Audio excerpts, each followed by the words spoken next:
Hello everyone, welcome back to our channel future study. तो guys, इस video में जो बीए प्रोग्राम के स्टूडेंट है सेमेस्टर थर्ड के, आपका पॉलिटिकल साइंस सब्जेक्ट है, इसके इम्पोर्टेंट क्वेश्चन विद आंसर आपको इस वीडियो में कराने जा रही। और ये क्लासेस हमारे थर्ड होने जा रही। इससे पहले आपने बाकी की क्लासेस नहीं देखी, देख लीजिएगा, लिंक आपको डिस्क्रिप्शन बॉक्स में मिल जाएगा। और गाइस, किसी भी स्टूडेंट को इस पीडीएफ को परचेज करना है तो आप व्हाट्सअप नंबर पर मैसेज कर सकते हैं। सिर्फ आपको 50 रुपये में इस पीडीएफ को सेंड कर दिया जाएगा। और ये आपके most important question with answer है, जो कि पूरे सिलेबस के अकॉर्डिंग है। ये क्वेश्चन कौन कौन से सभी क्लासेस फर्स्ट के अकॉर्डिंग हमने वीडियो में बता चुके हैं, तो इस वीडियो को आप देख सकते हैं। ठीक है, तो इसमें जो हम क्वेश्चन कराने जाते हैं वो आपको देखते हैं। क्वेश्चन नंबर फर्स्ट हमने करा चुके हैं इससे पहले की वीडियो में। क्वेश्चन सेकेंड भी हमने करा दिया है। क्वेश्चन नंबर जो थर्ड है, इस क्वेश्चन का आंसर आपको इस वीडियो के अकॉर्डिंग हम कराने जा रहे हैं, तो देखते हैं। तो क्वेश्चन जो आपका है, प्राचीन भारत में लोकतंत्र और आधुनिक भारत लोकतंत्र विकास से आप क्या समझते हैं। तो देखो, इसमें जो प्राचीन मतलब पहले प्लस आधुनिक मतलब आज के जो लोकतंत्र के बारे में आपको बताना है कि जो इसके विकास से आप क्या समझते हैं। लोकतंत्र के आधुनिक विकास की विशेषता का उल्लेख करें, और प्लस जो लोकतंत्र का जो आधुनिक विकास है उसकी विशेषता क्या है वो बतानी है। तो आपको इसमें देखा जाए ना, 3 क्वेश्चन को अटैच किया, 3 टॉपिक के अकॉर्डिंग पूछा गया है। ठीक है, तो इस क्वेश्चन का आंसर हम कराते हैं आपको। तो सबसे पहले देखिए, प्राचीन भारत में लोकतंत्र मतलब प्राचीन मतलब पहले जब हमारा लोकतंत्र कैसा था, तो देखते हैं। प्राचीन भारत में लोकतंत्र प्राय लोकतंत्र के आधुनिक विचार से भिन्न है। तो जो प्राचीन भारत का लोकतंत्र है आधुनिक विचार से भिन्न है, मतलब बिल्कुल अलग है।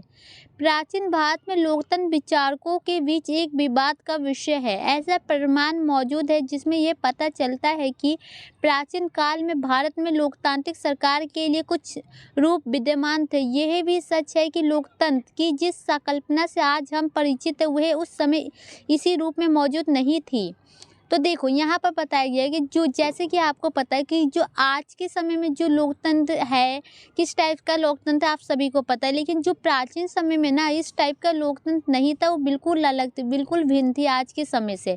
ठीक है, प्राचीन भारत में लोकतांत्रिक शासन के जिन रूपों की हम बात कर रहे हैं उसमें सभा और समिति शामिल थे। मतलब जो प्राचीन काल में जो कि आप लोकतंत्र की बात करेंगे उसमें क्या सभा और समिति शामिल होते हैं। ठीक है, उस समय लोगों की एक सभा होती थी जो एकजुट होकर अपने समुदाय से जुड़े महत्वपूर्ण मुद्दों पर विचार विमर्श करते थे और निर्णय लेते थे।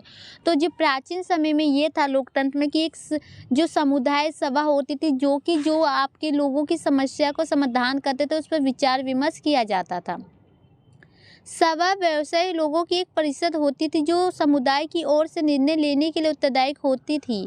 समिति एक वाह्य परिषद होती थी जिसमें समुदाय के सभी लोग शामिल होते थे और वे युद्ध एवं शांति से जुड़े निर्णय के लिए उत्तरदायी होते थे। तो देखो, जो सभा होती थी वहाँ पर सभी लोगों के समुदाय को अकॉर्डिंग निर्णय लिया जाता था, प्लस जो समिति होती थी उसमें जो परिषद होते हैं ना, उसको अकॉर्डिंग जितने भी समुदाय में लोग शामिल होते हैं, प्लस जो युद्ध और शांति से जुड़े जो भी मामले निर्णय होते हैं ना, उसके लिए उत्तरदायी होते हैं, मतलब उनकी समस्या को वो हल करने के लिए। ठीक है, तो ये था पुराने जमाने के अकॉर्डिंग। आगे देखते हैं।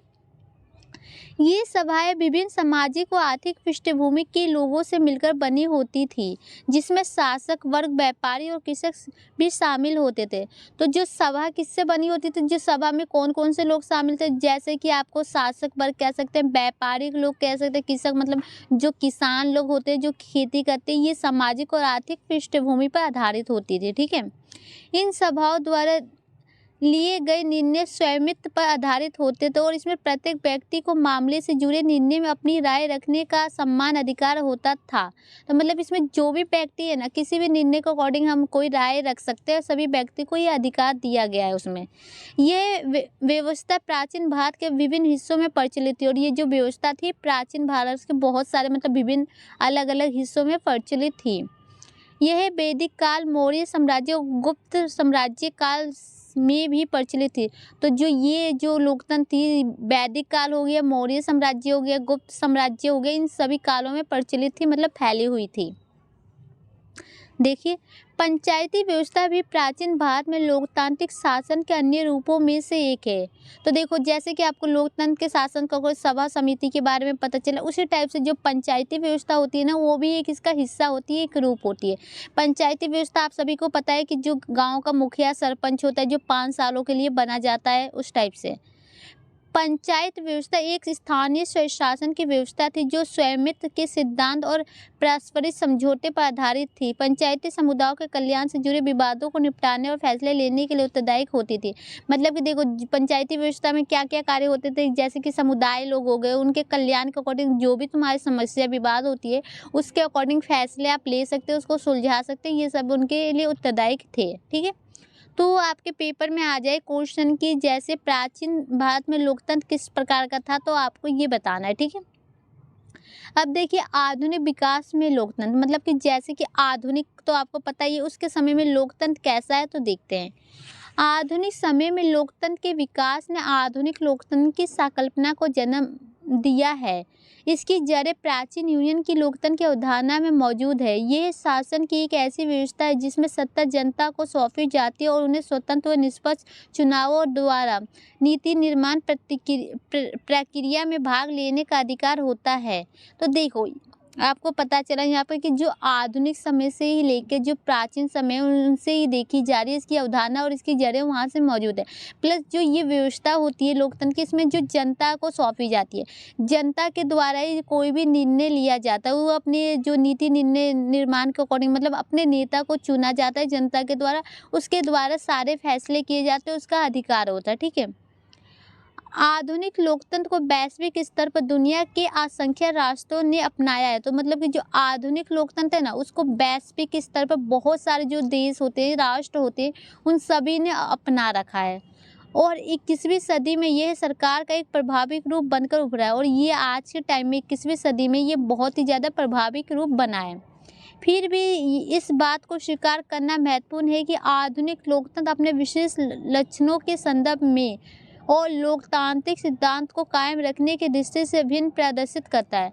मतलब ये भी बताया जा रहा है कि जो आधुनिक लोकतंत्र अपने लक्ष्य होते हैं उसको कायम रखने के लिए कुछ अलग अलग तरीके मतलब कार्यक्रम करता है, विभिन्नता दिखाता है। ठीक है, सिद्धांत को सामान्यतः ऐसा माना जाता है कि अधिकांश पश्चिमी समाजों में मौजूद लोकतंत्र का स्वरूप व्यापक मताधिकार पर आधारित नियमित व प्रतियोगी चुनाव की विशेषता के कारण लोकतंत्र एकमात्र व उत्कृष्ट मॉडल है। इस अवधारणा में कई बार उदारवादी शब्द जोड़े उसे उदारवादी लोकतंत्र में भी परिवर्तन किया गया है। तो देखो, यहाँ पर बताया जा रहा है कि जैसे कि आपको पश्चिम समाज होते हैं, प्लस उसके लोकतंत्र का जो स्वरूप होता है मताधिकार पर आधारित होता है। आपको पता ही है कि मताधिकार होते हैं, इसके द्वारा इनकी विशेषता होती है, जो चुनाव लड़े जाते हैं, वो अपने नेता चुनते हैं, अपना वोट देते हैं उसके द्वारा, और ये एक मॉडल के द्वारा भी इसे देखा जाता है। और इसकी जो अवधारणा है ना, उदारवादी से जोड़कर भी इसको हम समझ सकते हैं। उसमें परिवर्तन जो होती है, चेंजिंग होती है, उसके अकॉर्डिंग भी देखा जा सकता है। हालांकि सच्चाई ये है कि लोकतंत्र के अनेक प्रतिस्पर्धी सिद्धांत या मॉडल मौजूद है।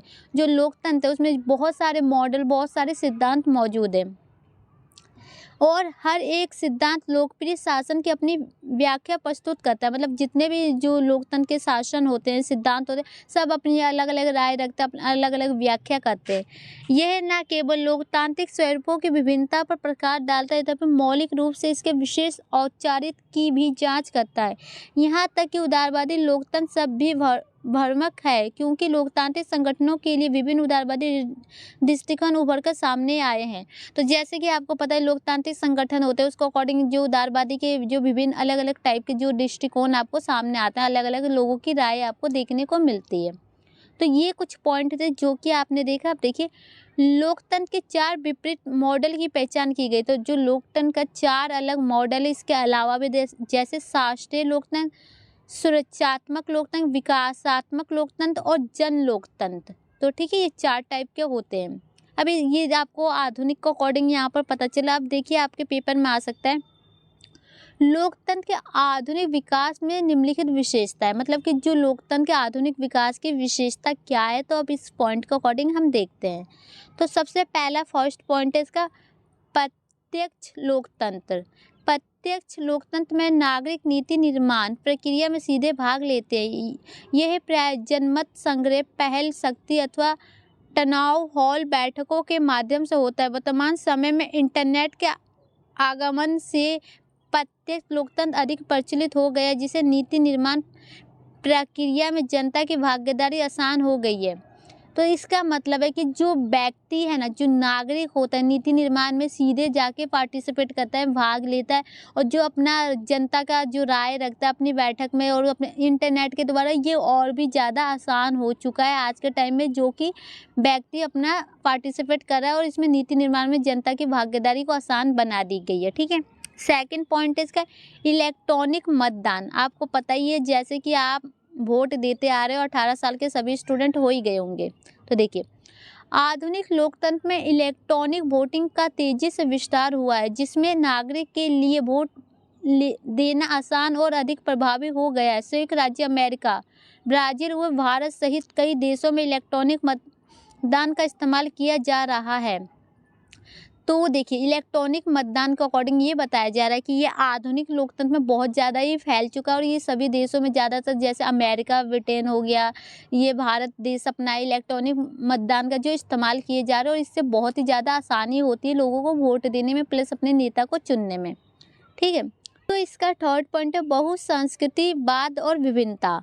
आधुनिक लोकतंत्र व्यवस्था में विभिन्नता और बहुसंस्कृतिवाद के महत्व को तेजी से मान्यता मिली है। बहुत से देशों में विभिन्नताओं को बढ़ावा देने के लिए नीति लागू की गई है और ये सुनिश्चित किया गया है कि सरकार द्वारा अल्पसंख्यक समूहों की आवाज़ भी सुनी जा सके। तो देखो, जो कि आपको संस्कृति के अकॉर्डिंग जो विभिन्नताएं देखी जाती है, इन सबको बढ़ावा मिला है आज आधुनिक लोकतांत्रिक में। प्लस ये भी देखा जा रहा है, जो विभिन्नता वाले देश होते हैं उनके जो नीतियाँ होती है उसको लागू भी किया गया, उनको सुनिश्चित भी किया जा रहा है। और सरकार को ये भी देखा जा रहा है कि जो अल्पसंख्यक लोग के समूह होते हैं ना, उनकी आवाज़ को सुनी जाए, उनकी आवाज़ को उठाया जाए ऊपर की ओर। ठीक है। इसका 4 पॉइंट है विकेंद्रीयकरण। विकेंद्रीयकरण का संबंध केंद्रीय सरकार से स्थानीय सरकार अथवा अन्य निकायों में शक्तियों का हस्तांतरण से है। विकेंद्रीकरण द्वारा निर्णय निर्माण प्रक्रिया में नागरिकों को अवसर देकर लोकतंत्र को बढ़ावा देने में मदद की जा सकती है।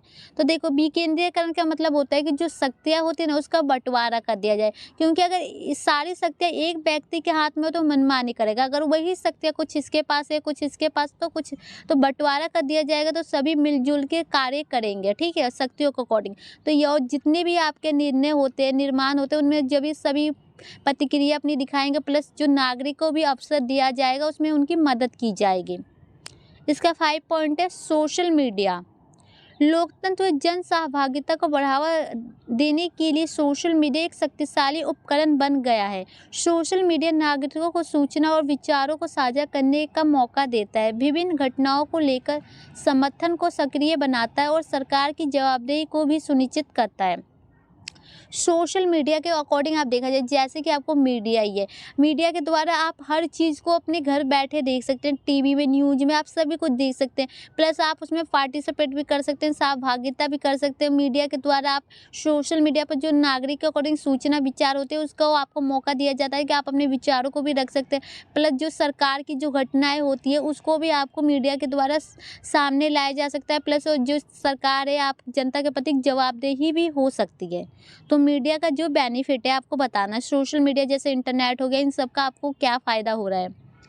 ठीक है। 6 पॉइंट है विश्लेषणात्मक लोकतंत्र। ये लोकतंत्र ऐसा रूप है जिसमें सूचना प्राप्त, सम्मानपूर्ण जन विषम के महत्व पर बल दिया जाता है।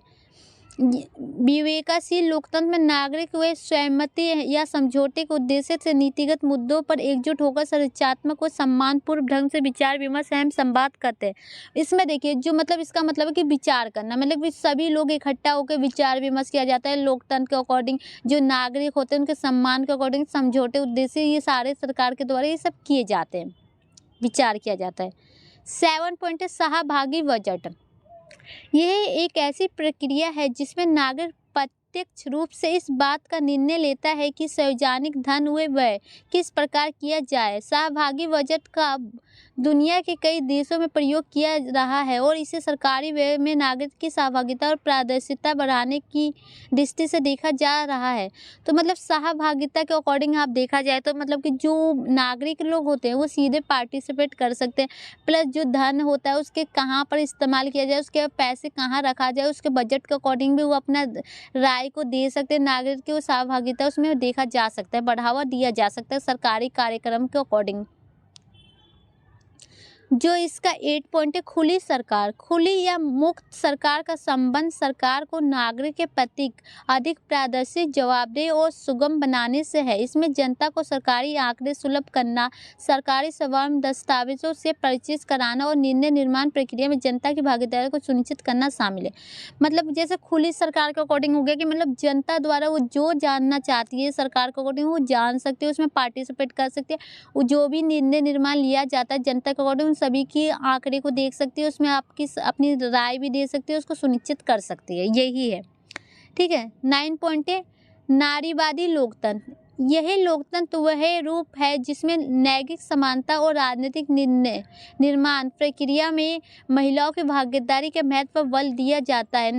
नारीवादी लोकतंत्र ने यह आंकलन किया कि पारंपरिक लोकतांत्रिक संरचनाओं में नारी को उपेक्षित किया गया है और लैंगिक समानता है महिला अधिकार को बढ़ावा देने की जरूरत है। मोटे तौर पर लोकतंत्र के विचार में इस आधुनिक विकास से लोकतांत्रिक शासन में जन सहभागिता, पारदर्शिता, उत्तरदायित्व और महत्व को औपचारिक प्रतिबंध होता है।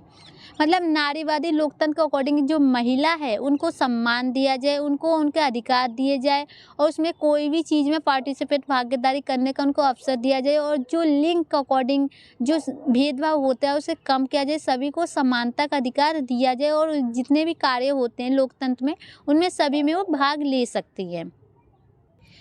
तो इसका 10 पॉइंट एंड लास्ट पॉइंट है, देखिए अंतर्राष्ट्रीय लोकतंत्र। यह लोकतंत्र का वह रूप है जो वैश्विक स्तर पर लोकतांत्रिक निर्णय निर्माण के महत्व पर बल देता है। मतलब जो वैश्विक स्तर होता है, जब वैश्वीकरण आपको पता ही है कि अपने जो चीज़ों को एक देश से दूसरे देश में आदान प्रदान व्यापार करना उसे वैश्वीकरण कहा जाता है। तो मतलब उसके अकॉर्डिंग उसको बल दिया जाता है। इसमें संयुक्त राष्ट्र जैसे अंतर्राष्ट्रीय संगठनों में लोकतंत्र को बढ़ावा देना तथा अधिक लोकतांत्रिक एवं उत्तरदायी रूप से वैश्विक शासन के नए स्वरूप का निर्माण करने के प्रयास शामिल है। मतलब कि नए नए जो स्वरूप होते हैं, निर्माण होते हैं, उनको शामिल किया गया अंतर्राष्ट्रीय स्तर पर, जैसे कि अपने वैश्वीकरण को बढ़ावा दिया जा रहा है। तो गाइस ये क्वेश्चन विद आंसर था जो कि हमने आपको इस वीडियो में एक्सप्लेन किया। क्वेश्चन विद आंसर कंप्लीट हो चुका है। आंसर के अकॉर्डिंग आप देख सकते हैं, वीडियो को 1 से 2 बार देख के अच्छे से समझ सकते हैं। आपका क्वेश्चन नंबर जो 4 है इसकी क्लासेस हम क्लासेस 4 के अकॉर्डिंग करा देंगे और अगर इसकी वीडियो चाहिए तो कमेंट बॉक्स में मैसेज कीजिएगा। इस अगर आप बताएंगे हमें कि हमें आपको वीडियो चाहिए, आप देखना चाहते हैं, जब भी तो हम वीडियो बनाएंगे। ठीक है। तो किसी भी स्टूडेंट को अगर इस पीडीएफ को परचेस करना है तो व्हाट्सएप पर मैसेज कर सकता है। Thank you.